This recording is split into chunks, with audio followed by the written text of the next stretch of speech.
አንድ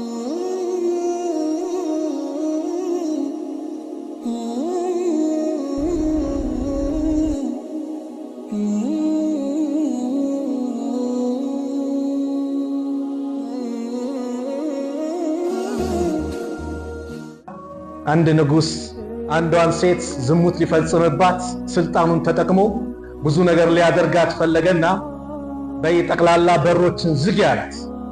ሁሉንም በር ዘጋች፣ ማንም እንዳያየው ሁሉንም በር ዘጋሽ አላት። አዎ፣ ነገር ግን አንድ በር ግን አልዘጋም ማለት። የትኛው በር አላት? የአላህ በር። አላህ ይመለከታል፣ አላህ ያያል። ከሱ የሚሰወር የሚደበቅ ጌታ አይደለም። ሩቁም ቅርቡም ለሱ እኩል ነው። ጨለማውም ብርሃኑም ለሱ እኩል ነው። ከሱ የሚሰወር ነገር የለም። ስለዚህ አላህ ይመለከታል፣ አላህ ያየኛል ስትል ነገሮችን ዱንያ ላይ ባላንስ እናደርጋለን። እንደው የሆነ በንግድ ላይ ሂሳብ አለ፣ ሰሞኑ ላይ አለ የሆነ ምዝገባ ምናምን ቁጥጥር ሲባል ጉሶ ተጨነቃ። እንደው ሐቂቃ ነገ አላህ ፊት ስቆም አላህ ዘንድ ሂሳቤ ምርመራ አላህ ሲያደርገኝ ብለን ዱንያው እንኳን ትንሽ ያስጨነቀን ያስጨንቆና ከራሴ ጀምሮ ሐቂቃ አላህ ፊት እንቆማለን። አላህ ይመረምረናል። የሱ ምርመራ ደግሞ ምንም የሚረሳ ነገር የለም። ኦዲት ሲያደርግ በስነ ስርዓት ነው ኦዲት የሚያደርገን። ያን አስበናል። ንግድ ላይ ሆነን እዚህ ጋር ገቢ አለ፣ ወጪ አለ፣ ኪሳራ አለ፣ ትርፍ አለ፣ ሂሳብ እንሰራለን አይደል? ማታ ልክ ልንተኛ ስንል እስቲ ዛሬ ኸይር ስራዬ በዝቷል ወይስ አንሷል? ሰላተል ጀማዓ ላይ እንዴት ነበርኩ? ዚክር ምን ያህል አድርጌያለሁ? ቁርአን ቀርቻለሁ ወይ? ሰደቃ ሰጥቻለሁ? እሺ ምላሴስ እንዴት ነበረች? ሰውን ሰድባለች፣ አስከፍታለች? ምን ያህል ሰው ተቀይሞኛል? ሂሳብ ሰርተናል። ለዚህ ነው ዑመር ምን አሉ? ሐሲቡ አንፉሰኩም ቀብለ አን ቱሐሰቡ፣ ነፍሶቻችሁን መርምሩ ከመመርመራችሁ በፊት። ወዚኑሃ፣ ስራችሁን መዝኗል። ቀብለ አን ቱእዘኑ፣ ከመመዘናችሁ በፊት። ስራችን የትኛው ነው? ኸይር በዛ ወይ ሸር በዛ? ይህን አስተንትን። ሐቂቃ እኔ በየጊዜው ነው ሞቱል ፉጃ ምንለው። ሞት ያልመከረው እኮ ምንም ሊመክሩ አይችልም አይደል እንዴ? ትላንት አብረህ ማኪያቱ ስጠጥ የነበረ ጓደኛ በድንገት ሄደ ስባል ሰማለህ። ታዲያ መቼ ነው የምንደነግጠው? ታዲያ መቼ ነው የምንፈራው? ታዲያ መቼ ነው እስቲዕዳድ ዝግጅት የምናደርገው? ለዚህ ነው አላህን መፍራት ተቅዋ የሚባለውን ዓሊይ ሲናገሩ ተቅዋ ማለት አላህን ኃያሉን ጌታ አላህን መፍራት ነው መጀመሪያ። ሁለተኛው ወልእስቲዕዳዱ ሊየውም ረሒል፣ ለጉዞው ቀን መዘጋጀት ነው ተቅዋ። ለጉዞ መዘጋጀት።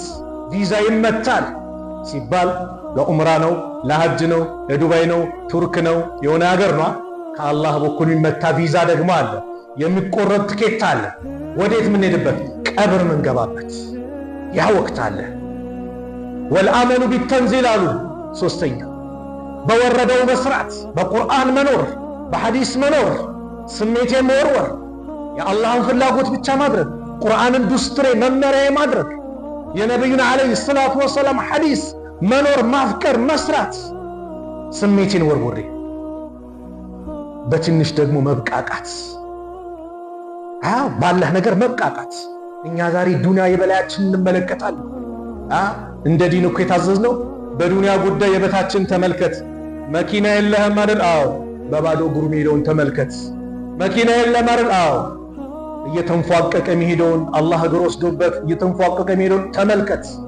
እኛ ዛሬ በዱንያ ጉዳይ ሲባል የበላይ እናያለን፣ የዲን ጉዳይ ሲባል ደግሞ የበታችን እንመለከታለን። በዲን ጉዳይ የበላይን ተመልከት። እንደሱ መቼ ነው ሆኖ ምደርሰው?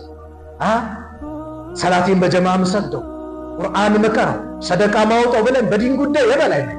እኛ ዛሬ ፉክራችን የዱንያ ጉዳይ ሆነ። መቼ ነው ቪኤት ሚይዘው? ያ ነው የሚያስጨንቀን ፉክራችን ይሆን። ሁላችንም ጥለን እንሄዳለን። ስለዚህ አላህን መፍራት በየትኛውም ቦታ ቢሆን በየትኛውም ቦታ የመጀመሪያው ነው። ከአላህ ጋር ያለን ግንኙነት ያምራል። ሁለተኛው ወላሂ ዱንያ ላይም አላህ ያንበሻብሸናል። ወመን የተቂላህ የጅዐል ለሁ መኽረጃ፣ አላህን የሚፈራ አላህን የሚጠነቀቅ መውጫ ቀዳዳን አላህ ያበጃጅለታል። ወየርዙቁሁ ሚን ሐይሱ ላ ያሕተሲብ፣ ርዝቁንም ካላሰበው ቦታ እኮ ነው ከች አላህ ያደርግላል። ባልጠበቅከው ባላሰብከው መንገድ አላህ ያመጣዋል። ሶስት ነገሮች እንግዳ ናቸው፣ መምጫቸው ቀን አይታወቅም።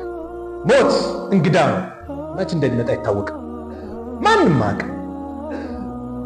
ቀደር እንግዳ መቼ እንደሚመጣ አይታወቅ። እንደዚሁም ሪዝቅ መቼ እንደሚመጣ አይታወቅ። ስለዚህ አላህን መፍራት ሙስተዒድ ነን። ሁለተኛው እዚሁ ሐዲስ ላይ ወአትቢ ሰይአት አልሐሰና ለመጥፎ ነገር መልካም ነገር አስከትል። እንወድቃለን መጥፎ ነገር ላይ። ምላሳችን የሆነ ነገር፣ አይናችን የሆነ ነገር ይመለከታል፣ ጆሮአችን የሆነ ነገር ይመለከታል። መጥፎ ነገር ላይ እንወድቃለን። በዛ ሰዓት ሐሰና ማስከተል፣ ኸይር ነገር መስራት፣ ሰደቃ ማውጣት። ለምን ተምሑሃ ታብስልሃለች። የሆነ ነገር ሰራን ማስከተል። ዛሬ ወንጀል አለብኝ እንደዚህ ያደረገኝ ብለን የረሳሁት ወንጀል ይኖራል። እንደው አላህ ወንጀል እንዲያብስልን ብለን ገብተን መስገድ፣ ኸይር ነገር መስራት፣ እስትግፋር ማብዛት፣ ሰደቃ ማውጣት። ለምን ወንጀልህ እንዲታበስ፣ ወንጀላችን እንዲታበስ። ይሄ ከማን ጋር ያለን ግንኙነት ነው? ከራሳችን ጋር ያለን ግንኙነት። ስራችን እንዲያምርልን። ለምን ነገ የምትወድ ሚስትህ፣ በጣም የምታፈቅረህ፣ በጣም ያለንተ ማይሆንላት ሚስትህ ቀብር ልትገባ ስትል ባለቤቴን አልለይም አንዴ ልግባ አትልም። አንተም በጣም የምትወድህ ሚስትህ ብትሄድብህ፣ የምትወዳት ሚስትህ ቀብር ብትገባ የተወሰነ ሰዓት ከሷ ጋር ላሳልፍ አትልም። ሁላችንም ብቻችን ነው የምንሄደው። እንደሚታወቀው ሟችን ሶስት ነገር ይከተለዋል። አህሉሁ ወማሉሁ ወዐመሉሁ።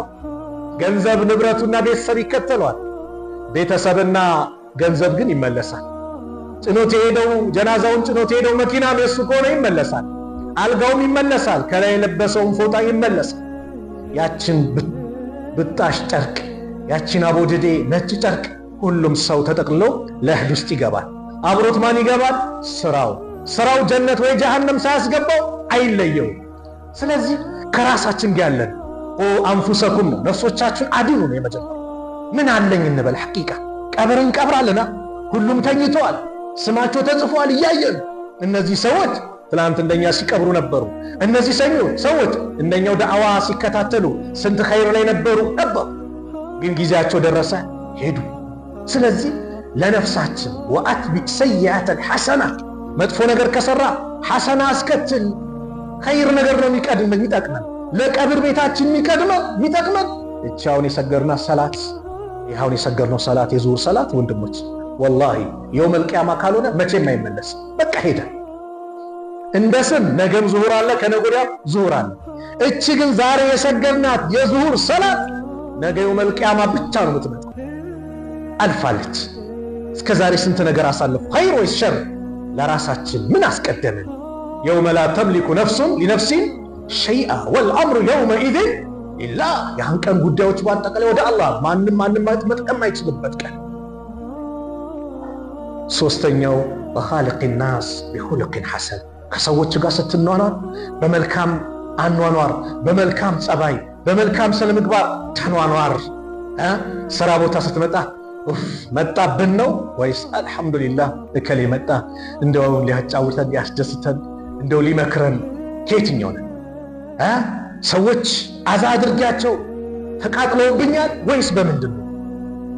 ነብዩ ሰለላሁ ዐለይሂ ወሰለም አንድ ቀን የሆነ ጀናዛ ሲያል ተገላገሉት ሚል ቃል ተናገሩ። ግራ ገባቸው ሰሃቦች።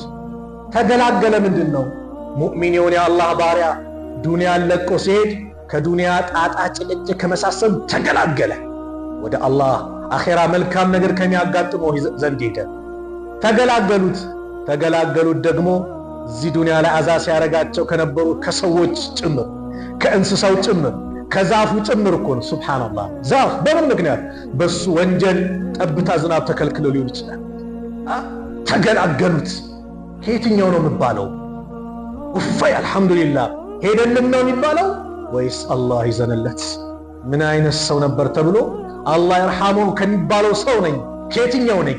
ስለዚህ ከሰዎች ጋር ያለን ኑሮ፣ ጎረቤት ጋር ያለን ኑሮ፣ ከትዳር ጓደኛህ ጋር፣ ከእናት ከአባት ጋር፣ ከጓደኞችህ ጋር፣ ስራ ቦታ ላይ ከመስጊድ ጀማዓ ጋር ያለን ግንኙነት ምንድን ነው? ያማረ ነው? የሚያስደስት ነው? ለምን አኽላቅ የሚባለው ነገር ትልቅ ቦታ አለው። ነቢዩ ሰለላሁ ዐለይሂ ወሰለም ሐዲሳቸው ላይ ምን አሉ? ኢነማ ቡኢስቱ ሊኡተሚመ መካሪመል አኽላቅ፣ እኔ የተላኩት መልካም ስነ ምግባሮችን ላሟላ። እንደ ነብዩ ስነ ምግባር ያማረ ማንም የለውም ሰለላሁ ዐለይሂ ወሰለም በሁሉም ነገር። ሱብሃንአላህ አነስ 10 ዓመት ካደምኳቸዋል። 10 ዓመት አንድ ቀን ኡፍ ሚል ቃል ከሳቸው አልሰማሁም። አንድ ቀን የሆነ ነገር ሰርቼ እንደዚህ አሰራውም ነበር ብለውኝ ያውቁም። ለምን እንደዚህ ሳሰራው ቀረ ብለውኝ ያውቁም። እኛ ጋር ያሉት ሲቤት ኻዲሞች ስንት ነገር ወዶባቸዋል። ይሄ ነው ነብዩ ሰለላሁ ዐለይሂ ወሰለም። አብዱላህ ኢብኑ ሙባረክ አኽላቃቸው ልዩ ከመሆኑ የተነሳ ሰካራም ጎረቤት ነበራቸው። እየጠጣ አዛ አረጋቸው። እየጠጣ አብዱላህ ኢብኑ ሙባረክ ማለት ታሪካቸውን ከዚህ በፊት የተናገርኩ መስሎኝ፣ ሙጃሂድ ናቸው፣ ዓሊም ናቸው፣ ነጋዴ ናቸው፣ አቢድ ናቸው። አመቱን ለአራት ከፍለው 3 ወር የጂሃድ አላቸው፣ 3 ወር ዒልም የሚሰጡበት፣ 3 ወር ንግዱ የሚወጡበት፣ 3 ወር ደግሞ በቃ ብቻቸውን ሆኖ ዒባዳ የሚያደርጉበት፣ ደረሶቻቸውን ሰብስበው ሐጅ የሚያስደርጉ ናቸው። አብዱላህ ኢብኑ ሙባረክ አባታቸውም አኽላቃቸው ልዩ ነበሩ፣ ሙባረክ እሳቸውም ልዩ ነበሩ። እና የአዛም ያደርጋቸው ሰካራም አንድ ቀን ታሰረ። አብዱላህ ኢብኑ ሙባረክ እስር ቤት ሄዱ ሊጠይቁት። ሰውየው በጣም ተገረመ። አንተ ልጠይቀኝ መጣ? እንደዛ እያስቸገርኳ? አዎ የጎረቤት ሐቅ አለብኝ። የጎረቤት ሐቅ ሲሉ ሲተነተን በእስልምና አስተምሮ በእኛ አይደለም፣ በእኛ አስተሳሰብ በእስልምና የጎረቤት ሐቅ መወጣት ማለት አዛ ሲያደርግ መቻል ነው ይባላል። አዛ ሲያደርግ አዛ የሚያደርገውም ሽልማት አለው ማለት አይደለም፣ ከባድ ቅጣት አለው። ለምን? ወላሂ ላ ዩእሚን ወላሂ ላ ዩእሚን ወላሂ ላ ዩእሚን 3 ጊዜ ምለው ወላሂ አላመነም ወላሂ አላመነም ወላሂ አላመነም አሉ ነብዩ ሰለላሁ ዐለይሂ ወሰለም 3 ማን? ጎረቤቱ ሸሩን ተንኮሉን የሚሰጋው የሆነ ነገር ያደርግብኛል እያለ የሚፈራ አላመነም። ለጎረቤቶች አዛነ ችግር ያደርስብኛል የሚፈራ የምትፈራነ? ራሳችን ፈትሽ። አብዱላህ ኢብኑ ሙባረክ ሂደው ጠየቁት። በጣም ተአጀበ። ሰካራም ከወጣ በኋላ ቤቱን ሊሸጠው ፈለገ እና ሲሸጠው እጥፍ ድርብ አደረገው ዋጋው። ሰዎች ይሄ አካባቢ የሚሸጠው በዚህ ዋጋ፣ አንተ ለምንድን ነው እጥፍ ያደረግከው? አብዱላህ ኢብኑ ሙባረክ የመሰለን ጎረቤት ትቼ እኮ ነው የምወጣው። አዛ ሲያደርጉት የሚችል ታጋሽ፣ ለዛ ነው ዋጋው ውድ ነው። እከሌ የሚባል ሰው አለ፣ እሱን ፈልጌ እዛ አካባቢ ቤት እከራያለሁ፣ እከሌ የሚባል ጥሩ ሰው ስላለ ተብሎ የሚመጣብኝ ነኝ ወይስ እከሌ እዛ አካባቢ አረ ይቅርብኝ እዛ አካባቢ ተብሎ ከምሸሸው ነኝ? ከየትኛው ነኝ? ስለዚህ ከሰው ጋር ያለን፣ ከጓደኛ ጋር ያለን፣ ከቤተሰብ ጋር ያለን ግንኙነት ያማረ መሆን አለበት። አኽላቅ በእስልምና ልዩ ቦታ አለው። ልዩ ሐታ ከዓቂዳ ጋር አብሮ የሚሄድ እንዳንነጣጥለው። ማስረጃ ከፈለጋችሁ ገና በጠዋቱ ነብዩ ሰለላሁ ዐለይሂ ወሰለም በጠዋቱ 5ኛው ዓመት ላይ ሰሃቦቹ ወደ ሐበሻ ሲሰደዱ ከመካ ሳይወጡ ማለት ነው። ነብዩ ሰለላሁ ዐለይሂ ወሰለም ጃፈር ምንድነው የሚያዛችሁ ሲባል እኛ በክት ምን በላ ነበርን፣ እኛ ዝሙት ምን ሰራ ነበርን፣ እኛ ዝምድና ምን ቆርጥ ነበርን፣ እኛ ጣዖት ምን እናመልክ ነበርን። ከማዕከላችን በስነ ምግባሩ ምኑን የምናውቀው አላህ አስነሳልን።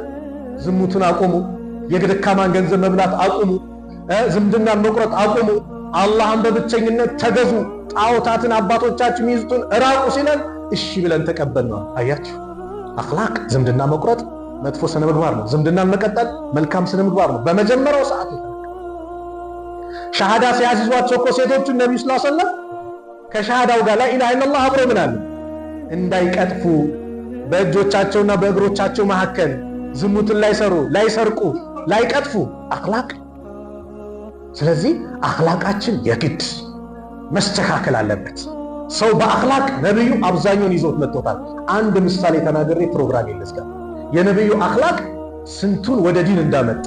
አንድ ይሁዲ ነበር መካ ላይ መዲና ላይ መጣና ነብዩ ሰለላሁ ዐለይሂ ወሰለም አንድ ቀን ብድር ተበዳደሩና ብድሩ ደግሞ ሲበደሩ ነብዩ ሰለላሁ ዐለይሂ ወሰለም ውል አለ፣ በዚህ ቀን ሊከፈል የሚባል ጽሑፍ አለ።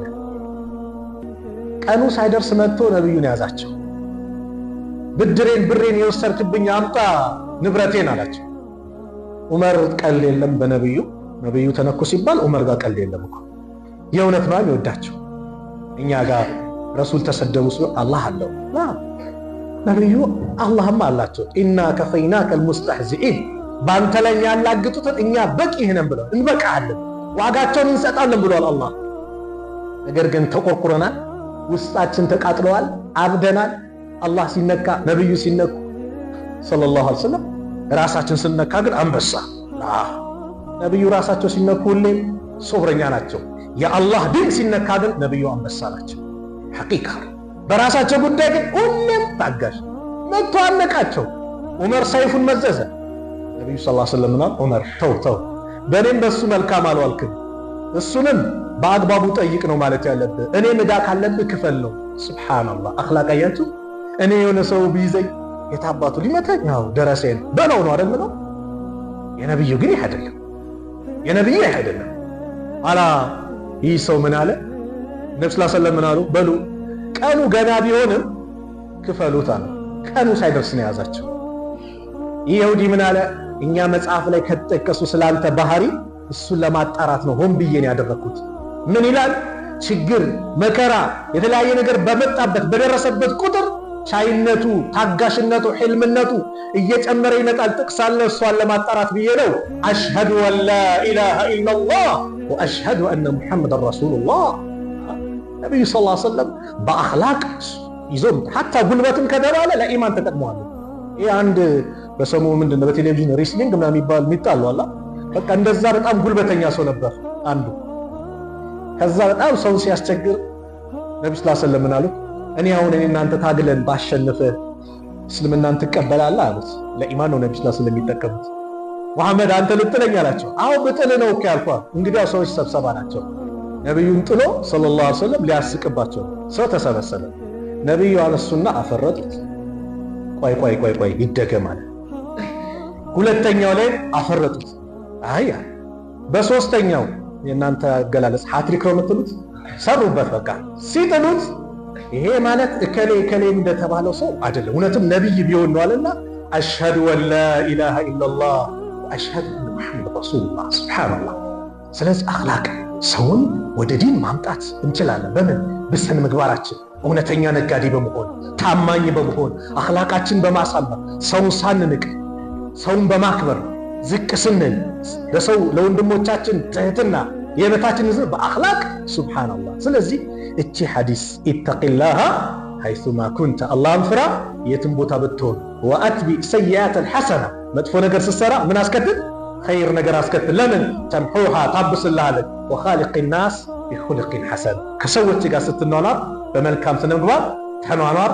የዛሬው መልእክታችን ነው። በሚቀጥለው በሌላ ርዕስ እንዘጋጃለን፣ እንገናኛለን። አላህ ሱብሓነሁ ወተዓላ እኔ በተናገርኩት እናንተም ባዳመጣችሁ ተጠቃሚዎች አላህ ያድርገን።